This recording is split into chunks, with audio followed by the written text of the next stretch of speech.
Welcome to Leading Organizations That Matter, a podcast about leadership, organizational culture, and how we find meaning and purpose in our work.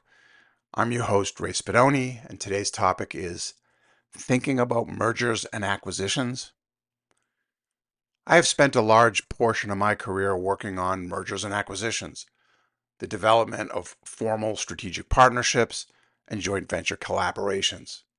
Several of the companies where I worked went through this, and it has become a primary area of focus in my consulting practice, which is directed towards what I often refer to as organizations that matter.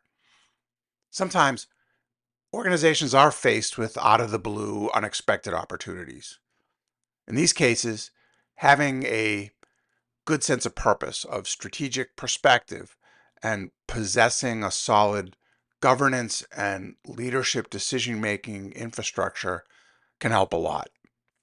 But this episode is going to focus not so much on the opportunity knocks possibilities, but rather on the ones you have to deliberately and quite thoughtfully formulate, develop, and execute on. In other words, the kinds of initiatives that come out of some type of formal strategic planning process. I believe that there are 4 distinct phases, generally sequenced one right after the next, which organizations should consider adopting. Getting these out of order can result in less than optimal outcomes. So I generally recommend this formulation. First, self-assessment. Organizations need to understand where they stand, what their strengths and weaknesses are relative to the M&A objectives. Part of this will be to identify whether the eventual strategy should point towards them being the acquirer, the acquired, or being a merger partner. This can be surprisingly complex, especially when some in the organization believe they are the acquirer, while others feel they should be acquired.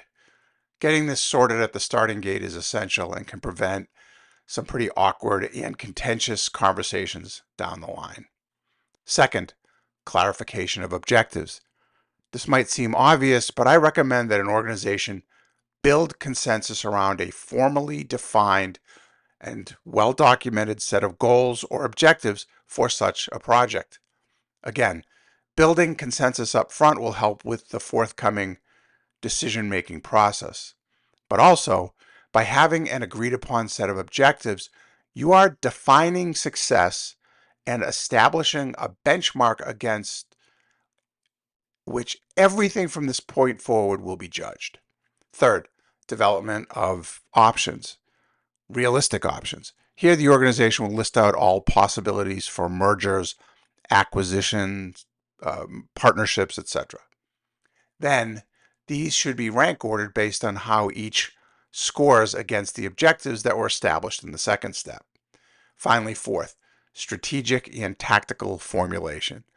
Based on the prioritized options, one of which should be stay the course, that is, do nothing, management should be charged with pursuit, development, and execution targets. And these should be spelled out with clear time frames established right up front. Now, this is not a one-size-fits-all approach for everybody, but I have found that organizations undertaking such major initiatives and which think in terms of these steps and this specific sequence of steps tend to have more long-term success. Thank you for listening.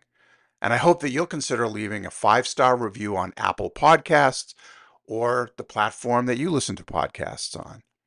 That'll help others find the podcast, and I would really appreciate that very much. My mission is to help empower organizations that matter by supporting those who lead them. Please feel free to learn more about me and my work at redsaleadvisors.com.